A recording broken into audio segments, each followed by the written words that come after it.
Je suis ici comme chef de la circonscription d'action sociale. Ben, comment est-ce que je vis au quotidien, mon statut? Ben, je vis comme tout le monde. Hein. Et comme tout à l'heure, j'étais à la maison, je me suis préparée pour venir au boulot et je fonctionne comme tout le monde. Voilà. C'est une maladie qui vient à peine de sortir de l'anonymat. C'était vraiment très très difficile qu'un malade drépanocytaire atteigne 18 ans. Mais actuellement, avec la prise en charge médicale, avec tout ce qu'on est en train de mettre à la disposition du malade drépanocytaire, parce que c'est maintenant une maladie connue.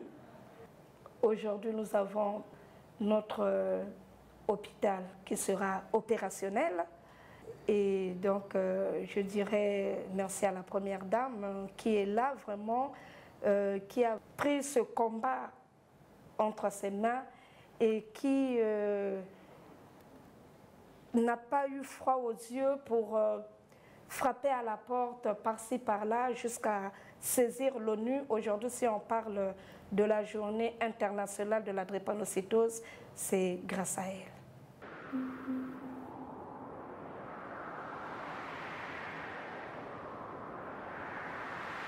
Docteur, je saisis de l'occasion pour rebondir un peu sur le centre. Le Centre national de référence de la drépanocytose, que nous, au niveau des acteurs subalternes, on pense que on devrait dire merci à la Première Dame en offrant à ce centre son nom. C'est un centre qui joue un double rôle. Un rôle d'expertise parce que c'est un centre qui sera un centre de référence pour tout ce qui regarde la drépanocytose en matière d'expertise sur la drépanocytose, donc en matière de dépistage, en matière de prise en charge, en matière d'accompagnement social, en matière de recherche.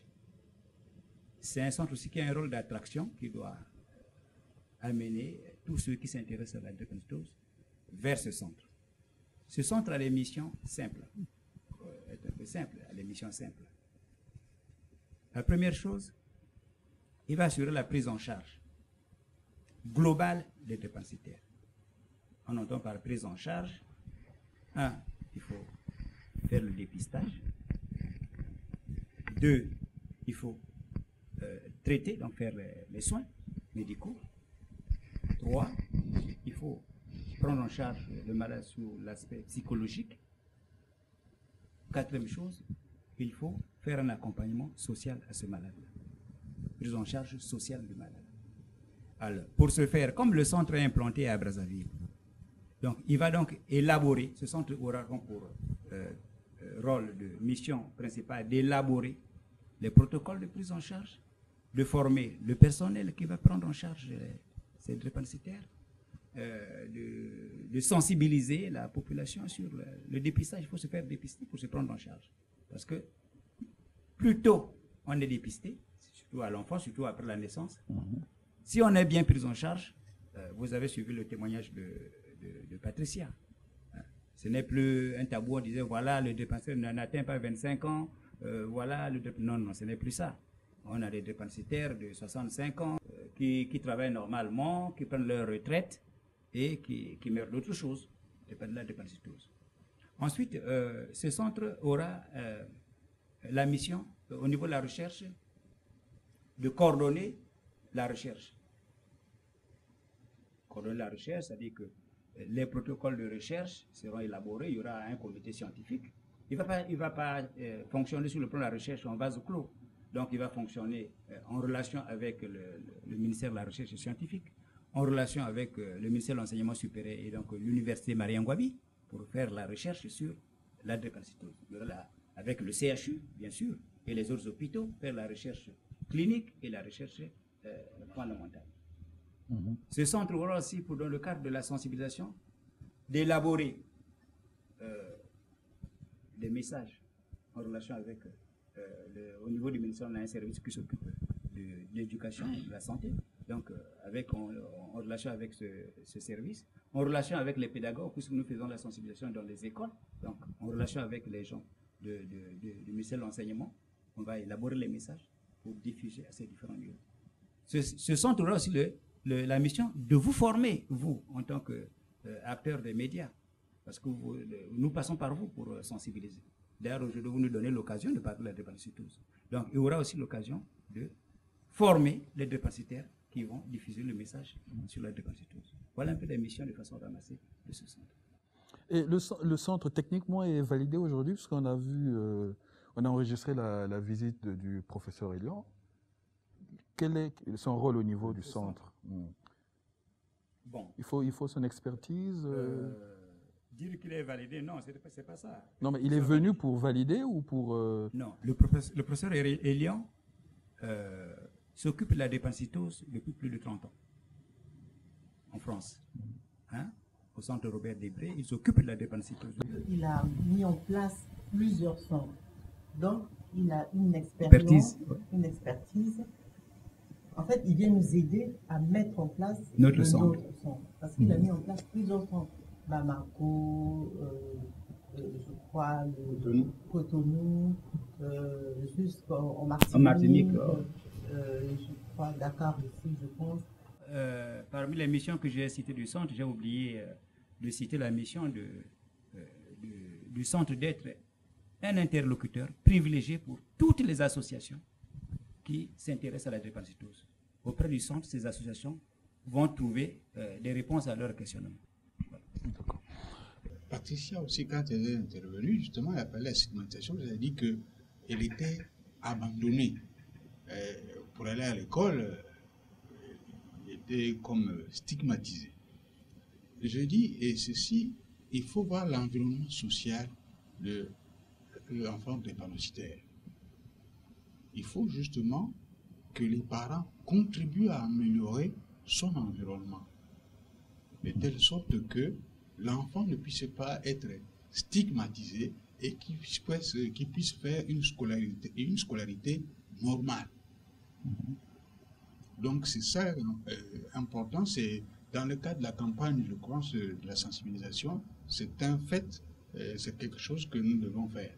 Mais comment les parents vont faire en sorte que l'enfant ne soit pas stigmatisé? La stigmatisation vient toujours des autres. Et ils ne peuvent pas empêcher ça. C'est plutôt la société. Mais quelquefois, c'est à l'intérieur de la famille que vient la stigmatisation. C'est ça. Quelquefois, c'est à l'intérieur de la famille.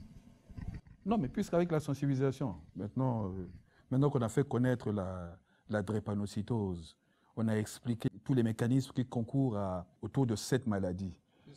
On accuse moins les sorciers, puisque les gens comprennent. Avant, c'était les sorciers. C'est ça. On accusait les sorciers, puisque les gens ne comprenaient pas. Je pense, hein. Bon, dans certaines familles, oui, on a... Voilà. Mais vous, ce n'est pas des sorciers, vous avez compris que non, mais c'est justement... C'est une maladie comme une autre. Ça ne vient pas d'un... Justement avec ça. On évolue vers ça, justement, par la campagne de sensibilisation pour déstigmatiser. Et donc, améliorer l'environnement social. Mais Rachel, votre état, c'est pas un sorcier qui vous a... Vous n'avez pas été envoûté. Non. C'est à l'époque. À l'époque, les gens croyaient que c'était des sorciers, puisque les gens se sont même séparés pour ça. Bon, heureusement, je dirais que pour moi, c'était pas le cas, parce que quand même les visiteurs venaient à la maison, et même les amis de la famille, à l'époque, hein, je dis bien, ils se disaient que mais non, mais il ne faut pas investir sur cet enfant, parce que vous n'allez rien gagner là-dedans, c'est une morte ambulante, donc ça ne sert même pas de la mettre à l'école. Mais si seulement mes parents avaient pris ça en compte, je crois qu'aujourd'hui je ne serais pas ce que je suis devenue. Absolument. Mais c'est parce que mon père, quand c'était comme ça, il se fâchait contre tous ceux qui venaient raconter n'importe quoi. Et aujourd'hui, voilà les résultats. Et vous avez quel âge aujourd'hui? J'ai 47 ans. 47 ans, c'est pas... Docteur Coco, un dernier mot Le mot que je vais livrer, c'est de dire à tous les téléspectateurs que la drépanocytose, ce n'est pas une maladie contagieuse. Ce n'est pas une maladie due à la sorcellerie. La drépanocytose, ce n'est pas une fatalité. c'est une maladie héréditaire. Donc, pour être drépanocytaire, on hérite de ses parents, de son père et de sa mère. La drépanocytose est évitable. On peut l'éviter. On peut l'éviter comment? Si vous avez l'hémoglobine anormale qu'on appelle S, donc il faut d'abord se dépister pour savoir que vous avez l'hémoglobine S. En ce moment, il faut se marier. Le conjoint ne doit pas avoir l'hémoglobine S. Il doit avoir tout simplement l'hémoglobine normale. A. Et si quelqu'un qui a l'hémoglobine S se marie avec quelqu'un qui a l'hémoglobine normale, ils ne feront pas des enfants malades. Pour les enfants qui sont nés déjà drépanocytaires, c'est-à-dire que les parents qui ont eu des enfants drépanocytaires doivent assurer le suivi de leur enfant. C'est un enfant qui doit être suivi. Si l'enfant est bien suivi, vous avez suivi l'exemple de Patricia, qui a 47 ans aujourd'hui. Les drépanocytaires souvent meurent d'infections graves.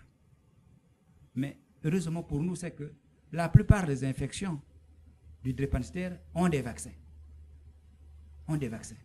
Et ces vaccins font partie du programme national de lutte contre le programme élargi de vaccination. Donc il faut bien vacciner les enfants. Surtout les enfants drépanocytaires, pour qu'ils n'attrapent pas à tout moment ces infections qui peuvent être dramatiques pour la famille. Merci, docteur. Dans cette émission, nous avons une séquence clin d'œil. Et dans la séquence clin d'œil, nous avons retenu une pathologie, mais qui fait des ravages dans certaines familles, qui détruit la vie de certaines femmes. C'est la fistule obstétricale. Alors, donc, je conclus cette émission parce que Madame Papandi va prendre le relais tout à l'heure pour sensibiliser sur ce drame. Je remercie les téléspectateurs pour leur fidélité. Je vous dis merci. Merci d'avoir répondu présent à notre invitation. Merci à l'équipe technique, merci à l'assistance. Restez fidèles à Télé Congo. À la prochaine.